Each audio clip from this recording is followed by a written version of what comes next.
High বন্ধুরা, তোমরা সবাই কেমন আছো? আশা করি তোমরা অনেক ভালো আছো। আর আমরাও অনেক ভালো আছি। তো গাইস, আজকে এমন একটা টাইটেল দেখলাম যে টাইটেলটা দেখেই পুরো আমরা হতমত খেয়ে গেছি যে আজকে অবাক যে আজকের ওয়াচটা কি লেভেলের হতে চলেছে। মানে টাইটেল দেখে তোমরা বুঝতে পারছো কাকে নিয়ে চলে এসেছি আজকের ভিডিওটা। তোমরা মানে জাস্ট অমায়িক লেভেলের হবে, কারণ ভিডিওর মধ্যে যিনি আছেন সে আমাদের সবার প্রিয়, যাকে আমরা সবাই এত পছন্দ করি, যার ওয়াচ শুনতে আমরা এতটা পছন্দ করি, তো তার ওয়াচ নেম চলে এসেছি। দুটো জিনিস মিলেমিশে এক হয়ে গেল, মানে ব্যাপারটা আজকে কিন্তু জমজমাট ব্যাপার হতে চলেছে গাইস আজকে। তো যারা এখনো পর্যন্ত চ্যানেলটাকে সাবস্ক্রাইব করোনি, প্লিজ গাইস সাবস্ক্রাইব করে দাও। যারা সাবস্ক্রাইব করেছো গাইস তাদেরকে অসংখ্য ধন্যবাদ। একদম। তো বলছে বিয়ের আগে বয়ানটি একবার শুনুন, মানে বিয়ের আগে বয়ানটি যারা এখনো বিয়ে করোনি গাইস তাদের জন্য। তো বিয়ের আগে অবশ্যই বয়ানটি একবার শোনো, তাহলে তুমি মানে বুঝে যাবে যে বিয়ে করার পরে কি হতে চলেছে আর বিয়ে করার আগের লাইফ কি হতে চলেছে। আমরা মানে কিন্তু এটা মানে আমাদের দুজনের এটা ধারণা যে যারা আর কি অবিবাহিত আছে তারা কিন্তু অতিরিক্ত পরিমাণে আমাদের ভিডিওগুলো তারা দেখো আর কি। অবশ্যই তো সম্পূর্ণ মানে ভিডিওটা কিন্তু আজকে শুধুমাত্র তোমাদের জন্য, মানে তোমাদেরকে এন্টারটেইনমেন্ট করার জন্যই কিন্তু আজকের ভিডিও। অবশ্যই তোমরা ভিডিওটি দেখো। আর গাইস মেইন ভিডিও আমাদের ডিসক্রিপশন বক্সে চলে আসবে, প্লিজ গাইস তোমরা ওখান থেকে চেক আউট করে নিও। তো চলো গাইস বেশি কথা না বলে আজকের ভিডিওটি শুরু করা যাক। বড় ভাই বিবাহ করে না কেন, মেয়ে পায় না। ছোট ভাই ভাবলো সম্ভ্রান্ত পরিবারের মেয়ে চায়, ডানা কাটা ভুঁড়ি নিয়া একবারের মেয়ে ঠিক করে রাখা। ভাই তোমার জন্য একটা ভালো মেয়ে পাইছি। বলে কি ভাই, এমন লেখাপড়া করে ভার্সিটিতে, কথার কথা এরকম লেখাপড়া করে, বাবার টাকার অভাব নাই, পয়সার অভাব নাই। বড় ভাই কয় এমন মাইয়া আমি চাই না। কথা চাও কি, বিয়া করবা না করবা না, এটা স্পষ্ট করো না করুম। কথা কেমন মাইয়া চাও? এবার বড় ভাই নিঃশ্বাস ছাড়িয়া কয় আমি এমন একটা মেয়ে চাই যেই মেয়েটা আমার ঘরে এসে, যুবক ভালো করে শোনো, অবশ্যই ভালো করে শোনো। বড় ভাই বলে এমন একটা মেয়ে আমার বউ বানাইয়া ঘরে আনতে চাই যেই মেয়েটা আমার ডান হাতটা ধইরা আমাকে জান্নাতের মধ্যে ঢুকাইয়া দিবে। এরকম একটা মেয়ে চাই। ছোট ভাই কয় তোর কপালে বিয়া নাই, এমন মেয়ে পাবিও না, বিয়া হবে না। বড় ভাই ডাক দিয়া কয় ছোট ভাই শুনো, আমার আল্লাহ যদি কবুল করেন একদিন আগে পরে অবশ্যই কপাল কখন খুলবে বলা যায় না। ঠিকই আল্লাহ রাস্তা খুলতেছেন, কারণ নামাজ পড়ে দোয়া করে আল্লাহ নেককারিনী স্ত্রী দিও। এক হাতে তালি বাজে না, বিনা বাতাসে পানি নাড়াচাড়া করে না। স্বামী আর স্ত্রী যদি এক মনের না হয়, ওই সংসারে ফুলের বাগান হয় না। এটা ঠিক। আল্লাহর বান্দা দোয়া করে, হঠাৎ করে খবর আসছে পার্শ্ববর্তী এলাকায় একজন বুজুর্গ আল্লাহওয়ালা আসছে, দোয়া করায়, সবাই দোয়া চায় তার কাছে। যুবক ছেলেটা চলে গেল আল্লাহর ওয়ালার কাছে, ইয়া ফজরের নামাজের সময় হাজির। হুজুর আমি অমুক এলাকার সন্তান, আমার কপালে কোনো মেয়ে পাই না, দোয়া করবেন। আমি এমন একটা মেয়ে চাই যে আমার হাত ধরে আমাকে জান্নাতে নিয়ে যাবে, এমন একটা মেয়ে যেন আল্লাহ মিলায় দেয়, আপনি একটু দোয়া করবেন। বলে এটা কেমনে সম্ভব? হুজুর দোয়া করবেন। হঠাৎ করে কথা বলতে না বলতে জানালার বাহির থেকে একটা মেয়ের কণ্ঠ ভেসে আসলো। মেয়েটা ডাক দিয়া কয় সালামু আলাইকুম। ওয়ালাইকুম আসসালাম। হুজুর আমি এক অসহায় নারী, একটা যুবতী মেয়ে, আপনার থেকে একটু দোয়ার জন্য আসছি, ভালো বিবাহের কোনো পাত্র যেন হয়। এবার আল্লাহর ওলি কয় মা তুমি কেমন স্বামী চাও? বলে আমি এমন একটা ছেলে চাই যে আমার স্বামী হইয়া আমার হাত ধরে আমাকে জান্নাতে নিয়ে যাবে। এই যুবক, কিসসা কাহিনীর ওয়াজ ভাল লাগে? বাংলাদেশের মানুষ এডি ভালো পায়। হ্যাঁ একটু থাকবে তাহলে, এডি ভালো পায়। এই যত বয়ান করছি না, এখন যদি বয়ানটা সাইডা দেই, কবি হুজুর ঘটনাটা শেষ করে এরপরে যান। অবশ্যই কথা ঠিক নেই। আমি এক বয়ানে বলছিলাম কোরআন শরীফ হলো পৃথিবীর কিসসা কাহিনীর বড় কিতাবের নাম কোরআন। ওগুলো বুঝাবার সময় হাতে নাই। ওলামায়ে কেরাম ভালো করে জানেন কোরআন শরীফে গরুর কিচ্ছা নাই। এরা কি কয় কোরআন হাদিসে কিচ্ছা কাহিনীর কোরআন হাদিসে 2000-এর উপরে আয়াত আছে শুধু কিচ্ছা কাহিনী। বাঘের কিচ্ছা আছে কোরআন শরীফে, হাতির কিচ্ছা আছে কোরআন শরীফে, পিপিলিকার কিচ্ছা আছে কোরআন শরীফে, কিচ্ছা নেই।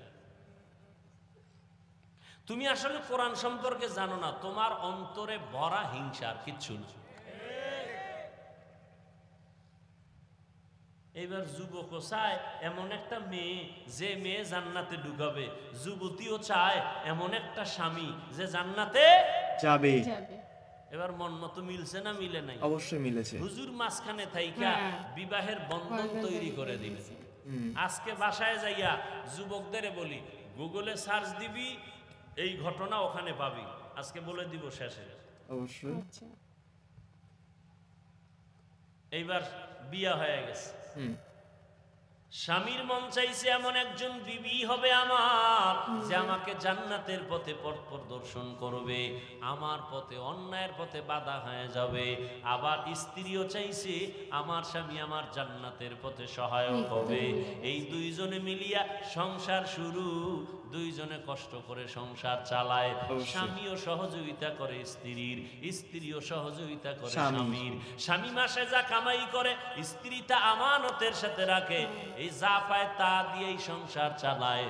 বেশি আসলে প্রশ্ন করে বেতন কত, কয় 10 টাকা। 11 টাকা আসলো কেন, 1 টাকা কোথার থেকে আসলো? একটা লামসাম জবাব দিয়েছে স্ত্রী, স্বামী জবাব দিল পরের মাসে আবার 2 টাকা বেশি। বেশি কেন জবাব দাও? এইভাবে প্রত্যেকটা আম্মা জানেরা স্বামীকে যদি মাসে মাসে দইরা কয় 20,000 টাকা বেতন, 21,000 আসলো কেন, এইভাবে জবাব যদি চায়, কোন আল্লাহর বান্দা হারাম টাকা ঘরে ঢুকাইতে পারবে না। আম্মা জানেরা চাইবো, আম্মা জানারও খুশি, আরো দাও কি? আর আম্মা জান চাইবে না কেন? তুমি না আম্মা জানেরা আনছো, টেলিভিশন দাও, হুন্ডা দাও, গুন্ডা দাও, বিদেশে যাওয়ার ভিসা দাও, তুমিও কম কারান কারাও নাই। এটা তুমিও পায়খানা কম খাও নাই, যৌতুক নামের পায়খানা। এদের মতো ইতর পৃথিবীতে আর কেউ যৌতুক এই এলাকায় নাই। আল্লাহ হেদায়াত দান করুন। যারা যৌতুক নেয় এরা জালেম। কি বলেন? জুলুমের বিচার মরার আগে না পরে? লিখে রাখেন। যৌতুক যারা দেয় তারাও জালেম, যৌতুক যারা নেয় তারাও জালেম। জালেম। যৌতুক আল্লাহর আইনেও হারাম, দুনিয়ার আইনেও হারাম, অবৈধ। ও যুবক, তোমার হাত আছে, কামাই করে নিজে খাও, বউরে খাওয়াও, আপনজন রে খাওয়াও, বাড়ির থেকে ভিক্ষা করে আনবা কেন? তুমি একটা প্রতিজ্ঞাবদ্ধ হও, হুজুর আমি হইলে কি হইব, আব্বাই তো মান্নত কইরা লাইছে, ওনটা আনবেই। এই জন্য কোরআন শরীফের 67 নম্বর আয়াত সূরা আহজাবে আছে, প্রত্যেকটা সন্তান মা বাবার বিরুদ্ধে আল্লাহর আদালতে মামলা দিবে, কোরআন শরীফে আছে।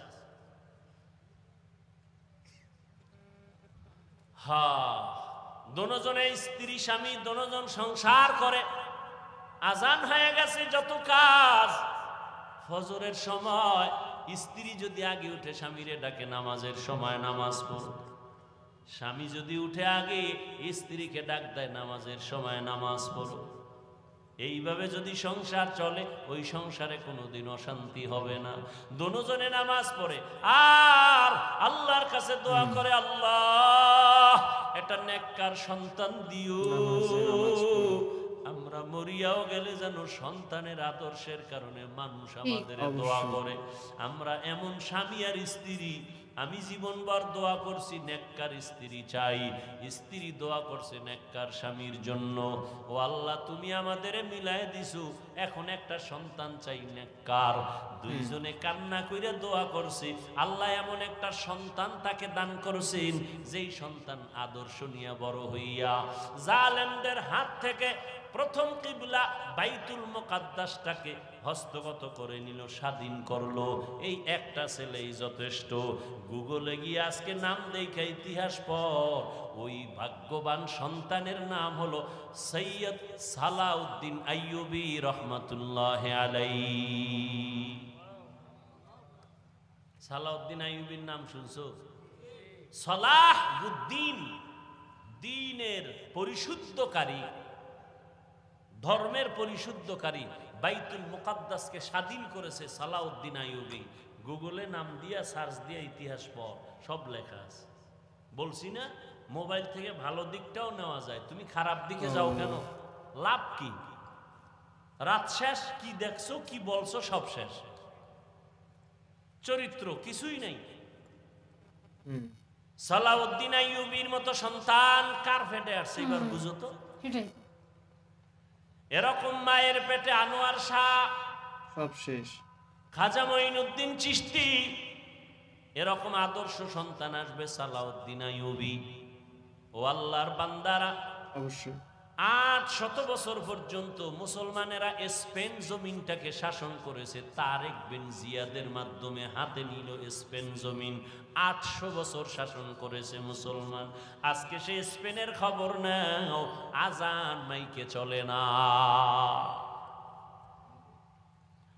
ও যুবক বাবারা, মনটাকে বুঝাও, বালিশে মাথা লাগাইয়া যখন ঘুমাও মনেরে প্রশ্ন করিও, এই ঘুমটা তো জীবনের শেষ ঘুমও হইতে পারে। অনেকে ঘুমের ঘরেও তো মরে যায়। তুমি যদি মরো আল্লাহর কাছে কি জবাব দিবা? কবরে গিয়া কি বলবা? ও আল্লাহর বান্দারা, আমরা যা বলি আমার মাওলার কোরআন থেকে, নবীর হাদিস থেকে, একটু জবাব দাও যুবক বাবারা। আল্লাহর কোরআন সত্য না মিথ্যা? কত পার্সেন্ট সত্য বলো? ওই কোরআন শরীফের মধ্যে জান্নাতের বয়ান আসেনি? সত্যটা বলিও। ওই কোরআনে জাহান্নামের বয়ান আসেনি? এগুলো মিথ্যা, সব সত্য। জাহান্নামে কে যাবে, জান্নাতে কারা যাবে তাও আল্লাহ বলছেন। ইন্নাল আবরারা লাফি নাঈম ওয়া ইন্নাল ফুজ্জারা লাফি জাহিম। নেক আমলওয়ালারা জান্নাতের পথিক, গুনাহগার যারা তারা জাহান্নামের পথিক। জান্নাতটা কেমন আরামের ঘর আল্লাহ তাও কোরআনে বয়ান করেছেন। এমন জান্নাত আল্লাহ নেক আমলওয়ালাকে দিবেন, যেই জান্নাতে কোনোদিন কেউ যুবক হইয়া ঢুকবে, কোনোদিন বুড়া হবে না। জান্নাতীদের গালে কোনোদিন দাড়ি আসবে না, কোনোদিন বাথরুমের ব্যাগ হবে না। শান্তি আর শান্তি আর শান্তি, নেক আমলওয়ালারা জান্নাত পাবে। ও যুবক বাবারা বলো, তোমার মতো যুবক কলেজে পড়ে 5 বেলার নামাজি আছে না নাই? তুমি নিজের প্রশ্ন করো, তুমি কেন পারো না? তোমার কপাল কেন এত খারাপ? তোমার মতো যুবক আজকে র্যাব, আর্মি, পুলিশ, বিডিআরের চাকরি করে, নামাজি অভাব নাই। যুবক চাকরি করে, ব্যবসা করে, নদীর মধ্যে মাছ ধরে, নামাজ ছাড়ে না। তুমি কেন পারবা না? তোমার মতো যুবক আজকে তাকায় দেখো, রাস্তায় গাড়ি চালায়, নামাজের সময় নামাজ পড়ে বাদ দেয় না। বলো তুমি কেন নামাজটা পড়তে পারো না? তোমার মতো যুবক সন্তান জমিনে চাষাবাদ করে, আজান হলে গামছা বিছায় রাস্তায় নামাজ পড়ে ছাড়ে না। তুমি কেন নামাজ পড়তে পারো না?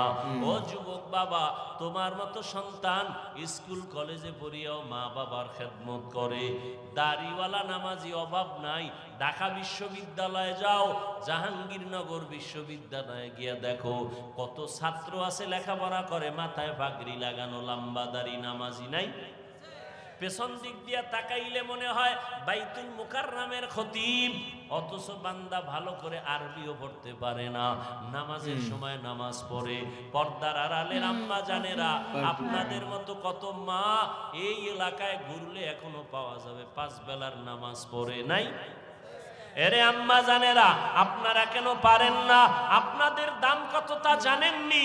আপনারা তো সাধারণ কোনো নারী না, আপনারা তো সাহাবায়ে কেরামদের স্ত্রীর মতো দামি, এমনকি নবীর মায়ের মতো আপনারা দামি। আম্মা জান খাদিজা রাদিয়াল্লাহু তাআলা আনহার মতো আপনারা দামি, ফাতেমা রাদিয়াল্লাহু আনহার মতো আপনারা দামি।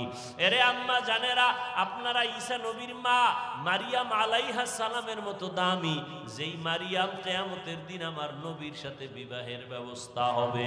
ও আম্মা জানেরা, আপনারা তো হাফেজে কোরআনদের মা, আপনারা তো আলেম ওলামাদের মা, আপনাদের অনেক মূল্য, অনেক দাম আল্লাহ দিয়েছেন, নবী দিয়েছেন, দুনিয়াতে আর কেউ আপনাদের সম্মান দিতে পারে নাই। আপনি কি পারেন না একটা নেক আমলওয়ালা, নেক আদর্শ সন্তানের মা হয়ে কবরে যাবেন? আপনার সন্তান ডাক্তার হবে, তবে বেয়াদব যেন না হয়। ও মা, আপনার আদর্শ দিয়া সন্তানটাকে ইঞ্জিনিয়ার বানাবেন, মরিয়া গেল সন্তান আপনার জন্য কোরআন পড়ে দোয়া করবে, দুনিয়ার মানুষও দোয়া করবে। ওরে আম্মা জান, এখনো সময় আছে, তওবা করে নেন। ও বৃদ্ধ বাবাজিরা, আপনার মতো কত বুড়া মানুষ এত কষ্ট করিয়া লাঠি হাতে নিয়ে মসজিদে গিয়া 5 বেলার নামাজ পড়ে, অভাব নাই, আপনি কেন পারবেন না? ব্যবসা করে, মিথ্যা বলে না, হারাম খায় না, আপনি কেন পারবেন না? এখনো সময় আছে, তওবা করে নেন, আল্লাহর কাছে অন্তর নরম করে বলেন, আল্লাহর কোরআন সত্য, গুনাহ নিয়ে কবরে গেলে জাহান্নামের আগুনে জ্বলতে হবে, তাও সত্য। আপনার আমার নবীজি যার গুনাহ নাই, ওই নবীও হাসরের ময়দানের আযাবের ভয়ে চোখের পানি ছেড়ে কান্না করেন। আম্মা জান আয়েশা রাদিয়াল্লাহু আনহা বলেন, নবী আপনি কাঁদেন কেন? বলে, কিয়ামতের দিন ভয়ঙ্কর হালাত হবে, আমার উম্মতের উপায় কি হবে, এই ভয়ে কান্না করি। কারণটা কি? কিয়ামতের ময়দানে ঈসা নবী নিজের ভয়ে কান্না করবেন, মূসা নবী নিজের জন্য কান্না করবেন, এতটা ভয়ঙ্কর হবে হাসরের মাঠ, সমস্ত নবীরা পর্যন্ত কান্না করবেন। উম্মতেরা নবীদের কাছে যাবে সুপারিশের জন্য, ঈসা নবী বলে আমি পারবো না, মূসা নবী বলবেন আমি পারবো না, ইব্রাহিম নবী বলবেন আমার দ্বারা সম্ভব না। নবীজি বলেন, আয়েশা সর্বশেষ উম্মতেরা আমি মুহাম্মদের তালাশ করবে, চতুর্দিকে সূর্যের গরম সহ্য করা যায় না, জমিনটা তামা হয়ে যাবে, ওদিকে জাহান্নামের আগুনের আওয়াজ, সবাই সব নবীদের পেছনে ঘুরিয়া আশ্বাস না পাইয়া সবাই আমারে তালাশ করবে। আম্মা জান আয়েশা বলেন, নবী আপনি কোথায় থাকবেন, উম্মতেরা কোথায় আপনাকে পাবে? নবী বলেন, আয়েশা আমি থাকবো আমার আল্লাহর সামনে, কুদরতের সামনে, মাকামে মাহমুদে সেজদায় পড়ে কাঁদবো। ঈসা নবী নিজের জন্য কাঁদবেন, মূসা নবী নিজের জন্য কান্না করবেন। আমি সত্যি মানে সিদ্দিক হুজুরের ওয়াজ যত শুনছি দিন দিন, ততটা মনের ভিতরে অন্য রকমের আবেগ কাজ করে। আর তোমরা কাছে এটা সত্যি একটা ভালো একটা মানে তোমরা কমেন্ট করো যে সিদ্দিক হুজুরের কথা যত শুনবে তত শরীরের ভিতরে মানে একটা অন্যরকম একটা কাজ করে, আবেগ কাজ করে, মাইন্ড কিন্তু চেঞ্জ হয়ে যায়, অনেক মাইন্ড চেঞ্জ হয়ে যায়। আর আমাদের আজকে যে থাম্বনেলটা ছিল মানে টাইটেলটা ছিল, সেটা মানে পরিপ্রেক্ষিতে যে উনি এতগুলো কথা বললেন, কিছু বললেন, উপরোক্ত বলেও দিল যে আমি এই ওয়াজের শেষে আমি তোমাদেরকে মানে ওই চ্যানেলটা দেখিয়ে দেবো, ওখানে গিয়ে তোমরা চেক আউট করো। অবশ্যই অবশ্যই মানে ওখানে গিয়ে তোমরা দেখবা পুরো ঘটনাটা, আমি মিথ্যে বলছি না সত্যি বলছি, সেটা তোমরা গিয়ে। আর তোমাদের কেমন লাগলো ওয়াজটি অবশ্যই তোমরা কমেন্টে জানাও, কারণ গাইস তোমাদের রিকমেন্ডেডই একটা ভিডিও ছিল, মানে তোমরা কমেন্ট করেছিলে সিদ্দিক হুজুরের এই ওয়াজটা দেওয়ার জন্য, তো ফাইনালি এই ওয়াজটা আজকে আমরা দিলাম। তো আশা করা যায় কিন্তু ওয়াজটা ভালো লেগেছে, আমার তো দারুণ লেগেছে। যদি ভালো লাগে তোমাদের যদি ভালো লাগে তো অবশ্যই কমেন্ট করো গাইস, আমরা দেখতে চাই যে তোমাদের কতটা ভালো লেগেছে, তোমরা সিদ্দিক হুজুরকে কতটা পছন্দ করো, অবশ্যই আমরা চাই, একদমই চাই। তো তার জন্য কিন্তু একটাই কাজ তোমাদেরকে করতে হবে, সেটা হচ্ছে কমেন্ট করতে হবে। তোমরা যত কমেন্ট করবে তত বুঝতে পারবে যে ওনার প্রতি তোমাদের শ্রদ্ধা ভালোবাসা কতটা বেশি। তো চলো গাইস, নতুন কোনো ধামাকাদার ভিডিওতে তোমাদের সাথে আবার দেখাবে, আজকের মতন এখানেই, টাটা।